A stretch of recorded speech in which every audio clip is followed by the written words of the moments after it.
নেতানিয়াহুর গাজা শহরের অভিযানে নতুন ধাক্কা, স্নাইপার হামলায় আইডিএফ সেনা নিহত। গাজা শহরের যুদ্ধ যেন প্রতিদিনই নতুন মোড় নিচ্ছে। একদিকে ইসরায়েলি সেনারা শহরের নিয়ন্ত্রণ শক্ত করতে চাইছে, অন্যদিকে হামাস পাল্টা আঘাতে দেখাচ্ছে ভয়ঙ্কর প্রতিরোধ।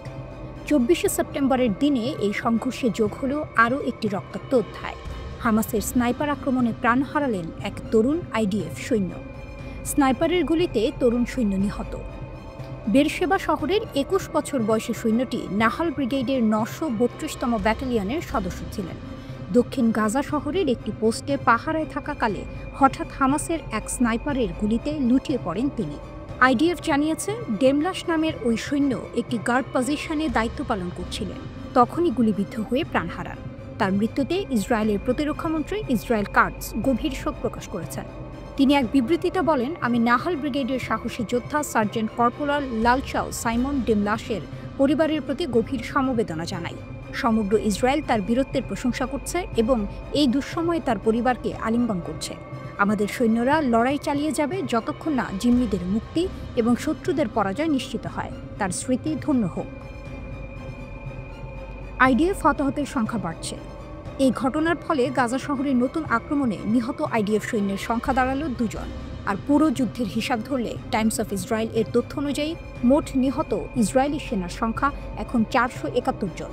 প্রতিদিনের সংঘর্ষের সংখ্যা যেভাবে বাড়ছে, তাতে ইসরায়েলের অভিযানের কার্যকারিতা নিয়ে প্রশ্ন তুলছেন অনেকেই।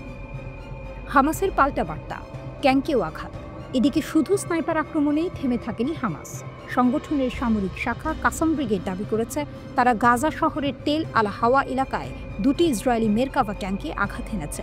আক্রমণে ব্যবহার করা হয়েছে ইয়াসিন 105 অ্যান্টি আর্মার ক্ষেপণাস্ত্র। হামাস আরও দাবি করেছে, ট্যাঙ্ক ক্রুদের মধ্যে হতাহত হয়েছে, তবে আইডিএফ এই খবর এখনও আনুষ্ঠানিকভাবে নিশ্চিত করেনি। টুইস্ট, দখল নাকি ফাঁদ? নেতানিয়াহুর লক্ষ্য ছিল গাজা শহরে পূর্ণ দখল প্রতিষ্ঠা করা, কিন্তু বাস্তবতা ভিন্ন কিছু বলছে। ইসরায়েল যতই ঘেরাটোপ বাড়াচ্ছে, ততই হামাস নতুন কৌশলে আঘাত হানছে, কখনো স্নাইপার, কখনো ট্যাঙ্ক বিধ্বংসী ক্ষেপণাস্ত্র। ফলাফল, সেনাদের হতাহতের সংখ্যা ক্রমাগত বাড়ছে এবং অভিযান যেন উল্টোই রাজনৈতিক ও সামরিক চাপে পরিণত হচ্ছে। গাজা শহরের ধ্বংসস্তূপের ভেতর থেকে হামাস বারবার প্রমাণ করছে তাদের প্রতিরোধ এখনও ভাঙেনি। অন্যদিকে ইসরায়েলের জন্য এই লড়াই হয়ে উঠছে এক অস্বস্তিকর সমীকরণ। প্রতিদিনের ক্ষতি, ক্রমবর্ধমান আন্তর্জাতিক চাপ এবং অনিশ্চিত ভবিষ্যৎ। প্রশ্ন জেগেছে, এই যুদ্ধ শেষ পর্যন্ত দখলের গল্প লিখবে, নাকি নেতানিয়াহুর জন্য আরও বড় রাজনৈতিক ফাঁদ তৈরি করবে?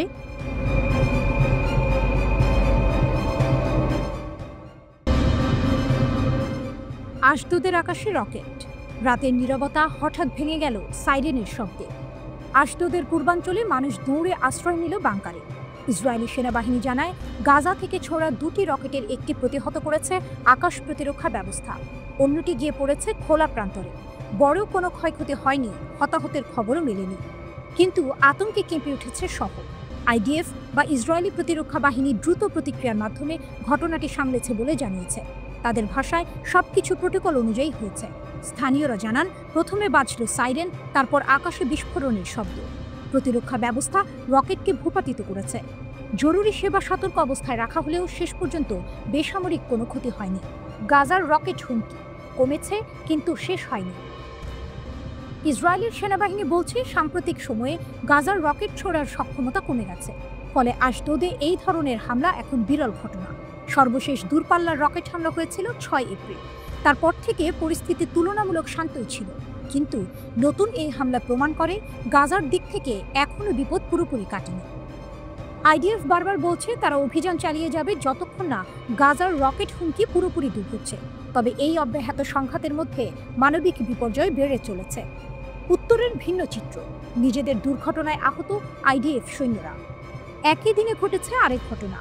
উত্তর গাজায় চলমান সামরিক অভিযানের সময় উল্টে যায় আইডিএফের একটি সামরিক গাড়ি। তাতে আহত হন অন্তত 10 জন ইসরায়েলি সৈন্য। সেনাবাহিনী জানিয়েছে, সকালের দিকেই এই দুর্ঘটনা ঘটে। আহত সৈন্যদের দ্রুত সরিয়ে নিয়ে যাওয়া হয় হাসপাতালে। সবাইকে হালকা আঘাতপ্রাপ্ত হিসেবে চিহ্নিত করা হয়েছে। চিকিৎসকরা জানিয়েছেন, তাদের অবস্থা স্থিতিশীল। যদিও সামরিক দুর্ঘটনায় একসঙ্গে 10 জন সৈন্য আহত হওয়া সেনাবাহিনীর জন্য বড় ধরনের অস্বস্তির কারণ হয়ে দাঁড়িয়েছে। ইসরায়েলের দ্বিমুখী সংকট। একদিকে গাজার রকেট হামলা, অন্যদিকে নিজেদের ভেতরেই দুর্ঘটনায় আহত সৈন্য।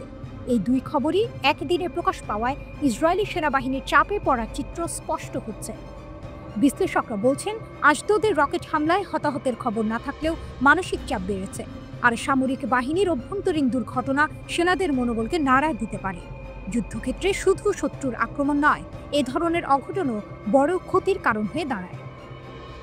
ইসরায়েলি সেনারা বলছে তাদের প্রতিরক্ষা ব্যবস্থা এখনো শক্তিশালী, আকাশে উড়ে আসা রকেটকে মুহূর্তেই ধ্বংস করছে। কিন্তু প্রশ্ন উঠছে, যদি গাজার ক্ষুদ্র সামরিক সক্ষমতায় এভাবে আতঙ্ক ছড়াতে পারে, তবে ইরানের মতো আঞ্চলিক পরাশক্তির বিরুদ্ধে টিকে থাকার ক্ষমতা কতটা থাকবে? ইরান ইতিমধ্যে দেখিয়ে দিয়েছে তাদের ক্ষেপণাস্ত্র প্রযুক্তি শুধু ইসরায়েল নয়, যুক্তরাষ্ট্রকেও চ্যালেঞ্জ জানাতে সক্ষম। এমন পরিস্থিতিতে আশদোদের আকাশে রকেট প্রতিরোধের ঘটনাটি হয়তো সেদিকেই নতুন করে দৃষ্টি ঘুরিয়ে দিচ্ছে।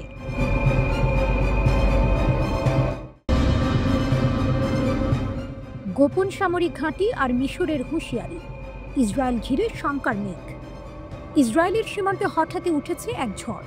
খবর ছড়িয়ে পড়েছে মিশর নাকি গোপনে তৈরি করছে সামরিক ঘাঁটি, প্রসারিত করছে ইয়ার্ড স্ট্রিপ, মাটির নিচে বানাচ্ছে রহস্যময় অবকাঠামো। আর এতে কেঁপে উঠেছে তেল আবিব। প্রশ্ন জেগেছে, মধ্যপ্রাচ্যের দাবার বোর্ডে কি নতুন কোনো চাল চালতে যাচ্ছে আরব রাষ্ট্রগুলো? চ্যানেল 12-এর এক প্রতিবেদনে বলা হয়েছে, ইসরায়েল এই প্রস্তুতিকে 1979 সালের শান্তি চুক্তির সরাসরি লঙ্ঘন হিসেবে দেখছে। তাদের দাবি, কায়রো সীমান্তে ভয়াবহভাবে সেনা জমা করছে। ভূগর্ভস্থ নতুন স্থাপনায় কি আছে তার ব্যাখ্যা এড়িয়ে যাচ্ছে মিশর। ইসরায়েলি কর্মকর্তারা সন্দেহ করছেন এগুলো হয়তো যুদ্ধবিমান কিংবা ক্ষেপণাস্ত্রের জন্য তৈরি অবকাঠামো।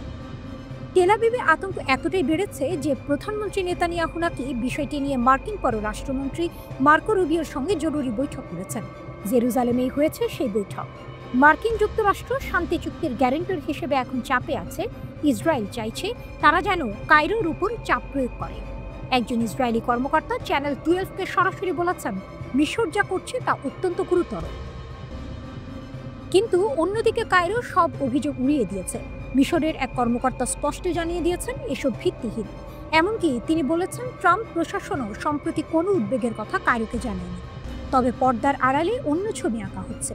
ইসরায়েলের ভয়, গাজা থেকে যদি শরণার্থীদের ঢল নামানো হয় তাহলে সেই বোঝা গিয়ে পড়বে সিনাই উপদ্বীপে, আর এটি মিশরের জন্য অগ্রহণযোগ্য। তারা আগেই বলেছে, গাজার মানুষকে জোরপূর্বক ঠেলে দেওয়া হলে সেটা হবে তাদের জন্য একেবারে রেড লাইন।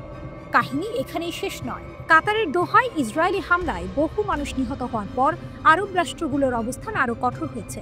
তারা আন্তর্জাতিক সম্প্রদায়ের প্রতি আহ্বান জানিয়েছে, ইসরায়েলের আগ্রাসন রুখতে হবে, নইলে এই আগুন ছড়িয়ে পড়বে পুরো অঞ্চলে। মঞ্চ যেন সাজানো। একদিকে ইসরায়েলের আতঙ্ক, অভিযোগ আর মার্কিন হস্তক্ষেপের চেষ্টা, অন্যদিকে মিশরের অস্বীকার অথচ রহস্যময় সামরিক প্রস্তুতির গুঞ্জন। আকাশে ভেসে বেড়াচ্ছে যুদ্ধ বিমানের ছায়া, মাটির নিচে লুকানো অজানা টানে। প্রশ্ন একটাই, এ কি কেবল প্রতিরক্ষা, নাকি আরব দুনিয়া ইসরায়েলের বিরুদ্ধে নতুন কোনো সামরিক ঢেউ তুলতে যাচ্ছে? মধ্যপ্রাচ্যের বাতাস আজ ভারী, উত্তেজনায় ঠাসা। ইসরায়েল দৌড়ে যাচ্ছে ওয়াশিংটনের দ্বারে, মিশর বলছে কিছু হয়নি, অথচ সীমান্তে তৈরি হচ্ছে অজানা ঘাঁটি। ইতিহাসের মঞ্চে আরেকটি বিস্ফোরণের আগাম সুর বাজছে কিনা তা নিয়েই দুলছে দুনিয়া।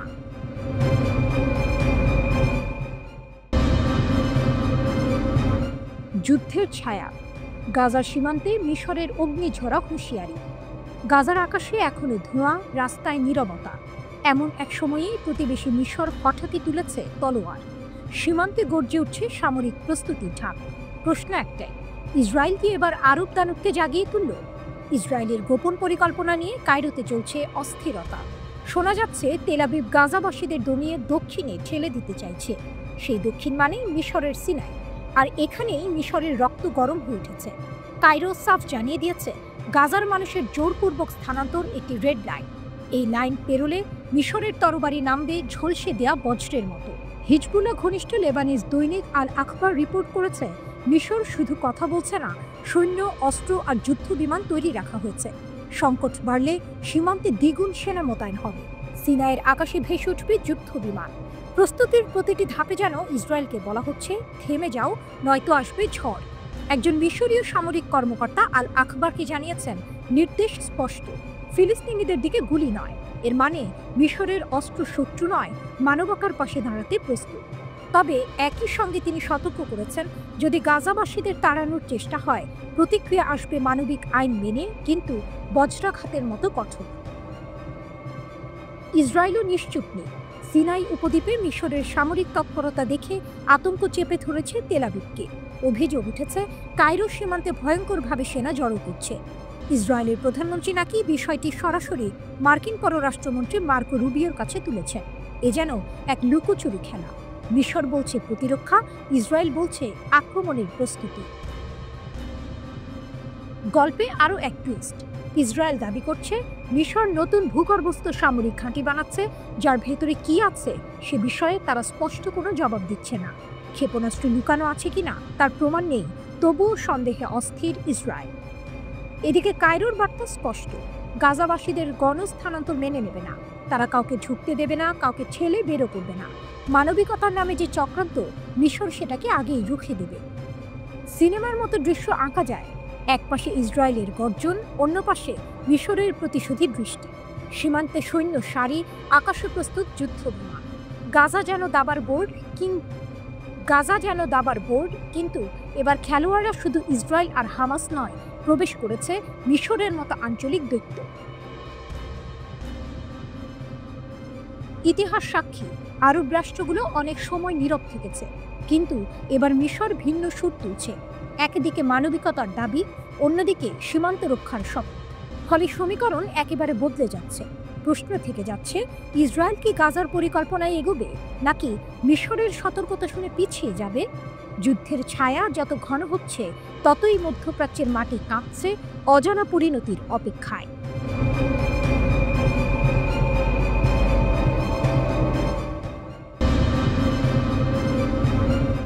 সর্বাত্মক যুদ্ধের কিনারায় তুরস্ক ও ইসরায়েল। ফিলিস্তিনের গাজা, লেবানন, ইরান, ইয়েমেনে ধারাবাহিকভাবে হামলার পর সম্প্রতি কাতারে ইসরায়েলের বিমান হামলার পর আঙ্কারায় উদ্বেগ বাড়ছে। তেল আবিবের আঞ্চলিক উচ্চাকাঙ্ক্ষা নিয়ে এখন তুরস্কও রয়েছে সতর্ক অবস্থানে। ইসরায়েলি একাডেমিক ও রাজনৈতিক বিশ্লেষক মেইর মাসরি সামাজিক যোগাযোগ মাধ্যমে লিখেন, আজ কাতার, কাল তুরস্ক। এর জবাবে তুর্কি প্রেসিডেন্ট রিসেপ তাইয়েপ এরদোয়ানের একজন উপদেষ্টা তীব্র প্রতিক্রিয়া জানিয়ে বলেন, ইসরায়েল যদি তুরস্কের উপর হামলার চিন্তা করে, তাহলে দেশটির জন্য ভয়াবহ শাস্তি অপেক্ষা করছে। ভূমধ্য সাগরের বাতাসে বারুদের গন্ধ। সীমান্তের ওপারে দাঁড়িয়ে আছে ইসরায়েল, আর অপর প্রান্তে প্রস্তুত তুরস্ক। ইতিহাস যেন আরেকবার নতুন করে লিখতে চাইছে। ইসরায়েল সম্প্রতি সাইপ্রাসে পাঠিয়েছে ভয়ঙ্কর বারাক MX প্রতিরক্ষা ব্যবস্থা। লিমসলের বন্দরে দেখা গেছে চালানের ভাণ্ডার, যেখানে রাখা এই সিস্টেমের যন্ত্রাংশ। এই প্রযুক্তি 150 কিলোমিটার দূরের যে কোনো লক্ষ্যবস্তু ধ্বংস করতে সক্ষম। এর সাথে যুক্ত হয়েছে উন্নত নজরদারি ও গোয়েন্দা তথ্য সংগ্রহের ক্ষমতা। বিশ্লেষকদের মতে শুধু সাইপ্রাস নয়, পুরো পূর্ব ভূমধ্যসাগরে এটি তুরস্কের বিমান ও স্থলবাহিনীর জন্য এক বড় হুমকি হয়ে দাঁড়াতে পারে। কিন্তু টুইস্ট এখানে, আঙ্কারা আজকের তুরস্ক আর আগের মতো দুর্বল নেই। তারা উত্তর সাইপ্রাসে স্থাপন করেছে শক্তিশালী ড্রোন ঘাঁটি। দ্বীপের উত্তরাংশে মোতায়েন করা হয়েছে 3 শতাধিক ট্যাঙ্ক ও শত শত সাঁজোয়া যান। প্রেসিডেন্ট এরদোয়ান সেনাবাহিনীকে ইতিমধ্যে যুদ্ধের প্রস্তুতি নিতে নির্দেশ দিয়েছেন। শুধু তাই নয়, তুরস্ক প্রদর্শন করেছে তাদের নিজস্ব হাইপারসনিক ক্ষেপণাস্ত্র, ব্যালিস্টিক মিসাইল এবং অত্যাধুনিক সাইবার বিমান প্রতিরক্ষা ব্যবস্থা, যা 150 কিলোমিটার দূরের লক্ষ্যবস্তুতে আঘাত হানতে পারে। আরেকটি দৃশ্যপট স্পষ্ট, ইসরায়েল ও সাইপ্রাস মিলে যে প্রতিরক্ষা জোট করছে, তুরস্ক তার মোকাবিলায় মাঠে নামছে একেবারে খোলাখুলি। আঙ্কারা বলছে, সাইপ্রাসে যত প্রতিরক্ষা ব্যবস্থা বসানো হোক, তা তাদের ড্রোন, মিসাইল ও বিমান শক্তির সামনে টিকতে পারবে না। কারণ এই ভূমি 1974 সাল থেকেই সংঘাতের কেন্দ্র, আর আজও তার ছায়া মুছে যায়নি। বিশ্লেষকদের মতে ইসরায়েলের সাম্প্রতিক পদক্ষেপ তুরস্ককে উস্কানি দেওয়ার সমান। যদি একটিমাত্র ভুল পদক্ষেপও ঘটে, তবে তা ভয়াবহ আকার নিতে পারে। এই সংঘাত সীমান্তের ভেতরে আটকে থাকবে না, ছড়িয়ে পড়বে পুরো অঞ্চলে। শরণার্থী স্রোত, জ্বালানি সংকট, সামরিক জোটের দ্বন্দ্ব, সবকিছুই জড়িয়ে পড়বে এই অগ্নি সংঘাতে। যুদ্ধ যদি শুরু হয়, তবে সেটি কেবল আকাশ বা সাগরে সীমাবদ্ধ থাকবে না। ইতিহাসের পাতায় আরেকটি রক্তাক্ত অধ্যায় যুক্ত হবে। তুরস্ককে আঘাত করার মানে হবে আত্মঘাতী সিদ্ধান্ত। এই সতর্কবার্তাই এখন দিচ্ছেন বহু বিশেষজ্ঞ। আর আঙ্কারার কণ্ঠে শোনা যাচ্ছে অটল বার্তা, যে আগুন জ্বালাবে সেই আগুনেই দগ্ধ হবে। বিগত কয়েক মাস ধরেই ইসরায়েলি মিডিয়াগুলো তুরস্ককে ইসরায়েলের সবচেয়ে বিপজ্জনক শত্রু হিসেবে চিত্রিত করে আসছে। বিশেষ করে পূর্ব ভূমধ্যসাগরে তুরস্কের উপস্থিতি ও যুদ্ধ পরবর্তী সিরিয়ায় দেশটির পুনর্গঠনে ভূমিকা, এই বিষয়গুলোকে ইসরায়েলি বিশ্লেষকরা নতুন হুমকি হিসেবে বর্ণনা করছেন। কাতারে হামলার পর তুরস্কের মধ্যে আরেকটি শঙ্কা জন্মেছে, তা হলো ন্যাটো জোটের প্রতিশ্রুতি কতটা কার্যকর। কারণ কাতার মেজর নন ন্যাটো অ্যালাই হলেও ইসরায়েলের বিরুদ্ধে যুক্তরাষ্ট্রের কোনো দৃশ্যমান প্রতিক্রিয়া দেখা যায়নি।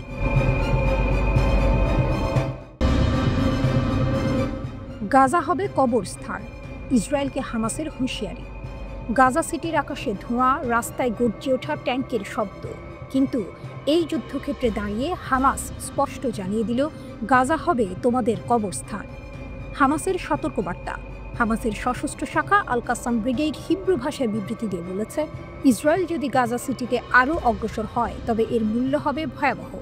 বন্দীদের ভাগ্য সরাসরি নির্ভর করছে ইসরায়েলের সামরিক পদক্ষেপের ওপর। যোদ্ধারা ইতিমধ্যেই পাড়া মহল্লায় অবস্থান নিয়েছে, মুখোমুখি সংঘর্ষের জন্য প্রস্তুত। এ যেন যুদ্ধক্ষেত্রের ভেতর থেকে আসা মৃত্যুর অঙ্গীকার। 6 সৈন্যের মৃত্যু যুদ্ধের গতি পাল্টে দিল। 18 সেপ্টেম্বর আলাদা ঘটনায় নিহত হল 6 ইসরায়েলি সৈন্য। দক্ষিণ গাজার রাফাতে 4 জন মারা গেলেন বুলডোজার এগোনোর সময় রাস্তার পাশে বোমা বিস্ফোরণে। পশ্চিম তীরের একটি সীমান্ত ক্রসিংয়ে জর্ডানের এক বাসিন্দা গুলি চালিয়ে হত্যা করল আরও 2 সৈন্যকে। এ যেন ইসরায়েলের আক্রমণের মাঝে একের পর এক টুইস্ট। গাজায় আগুনের বৃষ্টি। ইসরায়েলি বিমান হামলায় 33 জনের মরদেহ একসাথে পৌঁছালো আল শিফা হাসপাতালে। ফোন ইন্টারনেট বন্ধ, মানুষ অন্ধকারে বন্দী। ইসরায়েলের সেনারা ট্যাঙ্ক নিয়ে শহরের কেন্দ্রে ঢুকছে, কিন্তু প্রতিটি গলি যেন এক একটা ফাঁদ। রাফার ধ্বংসস্তূপে লুকানো প্রতিরোধ। সামরিক সংবাদদাতা আভি আশকেনাজি স্বীকার করেছেন, রাফা দখল করার দাবি 2 বার করা হলেও হামাস এখনও ভেতরে সক্রিয়। তারা ধ্বংসস্তূপকে যুদ্ধক্ষেত্রে পরিণত করেছে। 3টি পৃথক গুলিযুদ্ধ, এক মারাত্মক রাস্তার বোমা হামলা, সব মিলিয়ে ইসরায়েলের অপ্রতিরোধ্য শক্তিকে বারবার আঘাত করছে গেরিলা কৌশল। অক্টোবর থেকে বদলে যাওয়া যুদ্ধ। 2023 সালের অক্টোবর থেকে শুরু হওয়া যুদ্ধের চিত্র ভিন্ন। হামাস চালিয়েছে হঠাৎ আক্রমণ, অপারেশন আল আকসা স্টর্ম। ইসরায়েলের শত শত ট্যাঙ্ক, ড্রোন, সাঁজোয়া যান ধ্বংস হয়েছে। সুড়ঙ্গ নেটওয়ার্ক, অ্যাম্বুশ আর বিস্ফোরক দিয়ে হামাস বদলে দিয়েছে যুদ্ধের নিয়ম। বিশ্লেষকরা বলছেন, ইসরায়েল এখন এমন এক ব্যয়বহুল যুদ্ধে আটকে গেছে যার শেষ নেই, নিশ্চিত জয় নেই। ইসরায়েলের ট্যাঙ্ক যখন গাজার রাস্তায় ঢোকে তখন ভেতর থেকে লুকানো প্রতিরোধকারীরা উঠে আসে ছায়ার মতো। বিস্ফোরণ কাঁপিয়ে দেয় ধ্বংসস্তূপ, ধোঁয়ার ভেতর মিলিয়ে যায় যোদ্ধারা। গাজার মানুষ হয়তো ঘর হারাচ্ছে, পরিবার হারাচ্ছে, কিন্তু প্রতিরোধ থামছে না। প্রতিটি ধ্বংসস্তূপ থেকে যেন আবারও জন্ম নিচ্ছে নতুন যোদ্ধা। হামাস শেষ অস্ত্র পর্যন্ত লড়বে, আত্মসমর্পণ করবে না। এই ঘোষণার ভেতরে লুকিয়ে আছে যুদ্ধের আসল টুইস্ট। ইসরায়েল চাইলেও গাজাকে ধ্বংস করে দিতে পারছে না, বরং গাজাই তার কবরস্থানে পরিণত হওয়ার হুমকি দিচ্ছে। এই লড়াই কোথায় গিয়ে থামবে? শান্তির টেবিলে, নাকি গাজার ভাঙা ইট পাথরের ভেতরেই শুরু হবে নতুন এক ইতিহাস? এটাই গাজার যুদ্ধ, যেখানে প্রতিটি গলি এক যুদ্ধক্ষেত্র, আর প্রতিটি সৈন্য জানে সামনে হয়তো অপেক্ষা করছে কবরস্থান।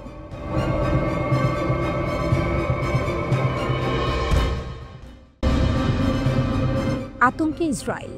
ইসরায়েলের ইতিহাসের ক্যালেন্ডারে এই দিনটি লিখে রাখা যাবে, সবচেয়ে ভয়ঙ্কর 24 ঘন্টা। হঠাৎই যেন মৃত্যু নেমে এলো গাজার রাফা থেকে শুরু করে পশ্চিম তীর জর্ডান সীমান্ত পর্যন্ত। দক্ষিণ গাজার রাফা, ভোরের আধারে অগ্রসর হচ্ছিল ইসরায়েলি বাহিনী। সামনে হামাস পেতে রেখেছিল নীরব মৃত্যু ফাঁদ।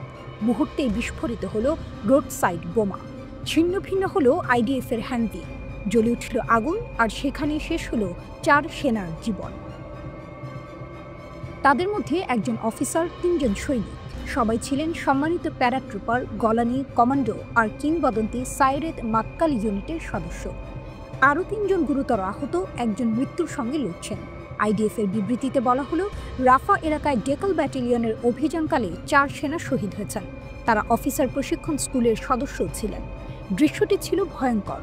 পথ পরিষ্কার করছিল এক আর্মার্ড বুলডোজার, কিন্তু বিস্ফোরণে মুহূর্তেই ছিন্ন ভিন্ন হলো হ্যামভি।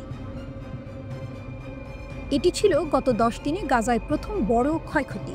তবু ইসরায়েলি বাহিনী জানালো, অভিযান থামবে না। রাফার জেনিনা এলাকায় হামাসের ঘাঁটি ধ্বংস করতে তাদের অগ্রযাত্রা চলবে। আইডিএফ প্রধানের দাবি, হামাস বড় পরাজয়ের মুখে, যুদ্ধের সমাপ্তি ঘনিয়ে এসেছে। গিদিয়নের রথ অভিযানের লক্ষ্য হল জিম্মিদের মুক্তি আর হামাস শাসনের পতন। একই দিনে আরেক মঞ্চে ঘটল ভয়ঙ্কর নাটক। পশ্চিম তীর জর্ডান সীমান্তের অ্যালেনবি ক্রসিং। একজন ট্রাক চালক, যিনি গত ৩ মাস ধরে গাজার উদ্দেশ্যে সাহায্য পৌঁছে দিচ্ছিলেন, হঠাৎ পরিণত হলেন আত্মায়ীতে। প্রবেশপথে পৌঁছে হঠাৎই গুলি চালালেন তিনি। গুলি আটকে গেলে বের করলেন ছুরি। শুরু হলো ছুরিকাঘাত। মুহূর্তেই লুটিয়ে পড়লেন 2 ইসরায়েলি সেনা। পরে গুলিতে নিহত হন সেই চালক। ইসরায়েলি সেনাবাহিনী জানালো, একজন সন্ত্রাসী অ্যালেনবি ক্রসিংয়ে ট্রাক নিয়ে প্রবেশ করে গুলি চালিয়েছে। 2 জন নিহত হয়েছেন। ঘটনার পর জর্ডান বলেছে এটি মানবিক সাহায্য মিশনের জন্য হুমকি। তারা তদন্ত শুরু করেছে। অন্যদিকে ইসরায়েল সঙ্গে সঙ্গে জর্ডান থেকে সাহায্য প্রবেশ বন্ধ করে দিয়েছে। নতুন করে কঠোর নিরাপত্তা যাচাই ছাড়া আর কোনো মানবিক সাহায্য ঢুকবে না। এই ক্রসিং আগেও রক্ত দেখেছে। গত বছর এখানেই জর্ডানীয় এক হামলাকারী 3 ইসরায়েলিকে হত্যা করেছিল। এবারও যেন ইতিহাস পুনরাবৃত্তি হলো। একদিনে 2 মঞ্চ, গাজার রাফা আর পশ্চিম তীরের সীমান্ত। মোট 6 সেনা প্রাণ হারালো। এক পাশে বোমার দহনে পুড়ল, অন্য পাশে ছুরিকাঘাত। আইডিএফের দাবি শেষ বিজয় ঘনিয়ে এসেছে। কিন্তু প্রশ্ন রয়ে গেল, যদি বিজয় এতই ঘনিয়ে আসে, তবে কেন প্রতিদিনই সেনা হারাচ্ছে তারা?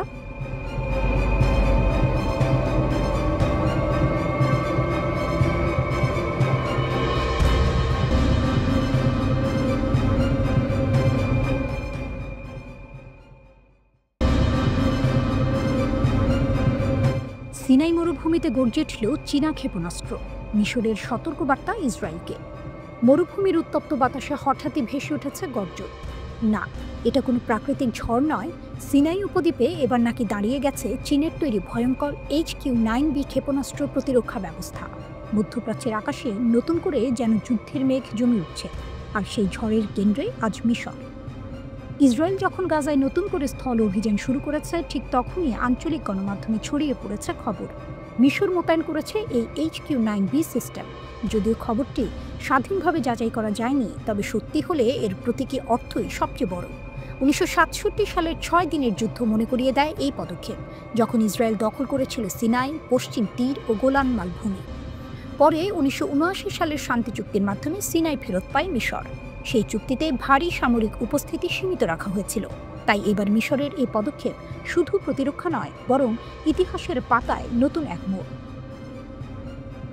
টুইস্ট লুকিয়ে আছে কূটনীতিতে। মিশরের পররাষ্ট্রমন্ত্রী বদর আব্দুল আফতি স্পষ্ট হুঁশিয়ারি দিয়েছিলেন, গাজা থেকে যদি জোর করে মানুষকে সিনাইতে ঠেলে দেওয়া হয়, তবে সেটাই হবে মিশরের নিরাপত্তার জন্য রেড লাইন। আর সেই সতর্কবার্তার পরপরই HQ-9B মোতায়েনের খবর প্রকাশ্যে আসে। এটি নিছক কাকতালীয় নয়, বরং স্পষ্ট এক সংকেত। ইসরায়েলের সাম্প্রতিক হামলা কাতারের ওপর শুধু আন্তর্জাতিক আইন ভঙ্গই করেনি, বরং মিশরকে ভাবিয়েছে ভবিষ্যৎ নিয়েও। President Abdel Fattah al CC বলেছেন, ইসরায়েলের এই অযাচিত আচরণ শান্তি চুক্তিগুলোকে ভেঙে ফেলছে, আর এর পরিণতি হবে ভয়াবহ। HQ-9B কিন্তু কোনো সাধারণ অস্ত্র নয়। এটি একসঙ্গে 8 থেকে 10টি লক্ষ্যবস্তু ধ্বংস করতে পারে। এর পাল্লা 260 কিলোমিটার পর্যন্ত। যুদ্ধবিমান, ড্রোন, ক্রুজ মিসাইল, এমনকি ব্যালিস্টিক মিসাইলও ধ্বংস করতে সক্ষম এই সিস্টেম। বিশেষজ্ঞরা একে রাশিয়ার S-400 কিংবা আমেরিকার প্যাট্রিয়ট সিস্টেমের সমকক্ষ হিসেবে দেখেন। এখানেই আসল নাটকীয়তা। মিশর দীর্ঘদিন ধরে যুক্তরাষ্ট্রের ঘনিষ্ঠ মিত্র। মার্কিন সাহায্য ও সামরিক সহযোগিতা ছিল তাদের প্রধান ভরসা। কিন্তু একই সময়ে আমেরিকা ইসরায়েলকে অবিচল সমর্থন দিয়ে চলেছে। এই প্রেক্ষাপটে চীনা অস্ত্রের মোতায়েন আসলে এক নতুন ভারসাম্য খোঁজা। কায়রো যেন বিশ্বকে বলছে, আমরা শুধু পশ্চিমের উপর নির্ভর করব না, আমাদের বিকল্প শক্তিও আছে। মিশরের অবসরপ্রাপ্ত মেজর জেনারেল সমীর ফারাক আগেই জানিয়েছিলেন, HQ-9B ইতিমধ্যেই মিশরের প্রতিরক্ষা নেটওয়ার্কে যুক্ত হয়েছে। এবছরের শুরুতে ইগলস অফ সিভিলাইজেশন 2025 মহড়াতেও প্রকাশ্যে প্রদর্শন করা হয়েছিল এই সিস্টেম। বিশ্লেষকরা বলছেন, এই পদক্ষেপ আসলে সরাসরি বার্তা দিচ্ছে ইসরায়েলকে, সীমান্ত যদি লঙ্ঘন করা হয়, তবে প্রতিরোধের জবাব প্রস্তুত আছে। চুক্তি ভঙ্গ না করেও মিশর নিজের শক্তি প্রদর্শন করছে, আর এটি ইসরায়েলের জন্য আসল চাপ। গাজায় যখন রক্ত ঝরছে আর জাতিসংঘ পর্যন্ত গণহত্যার অভিযোগ তুলছে, তখন সিনাই মরুভূমির বুকে দাঁড়িয়ে HQ-9B যেন ঘোষণা করছে, মিশর আর নীরব থাকবে না, আঘাত আসলে প্রতিরোধও আসবে।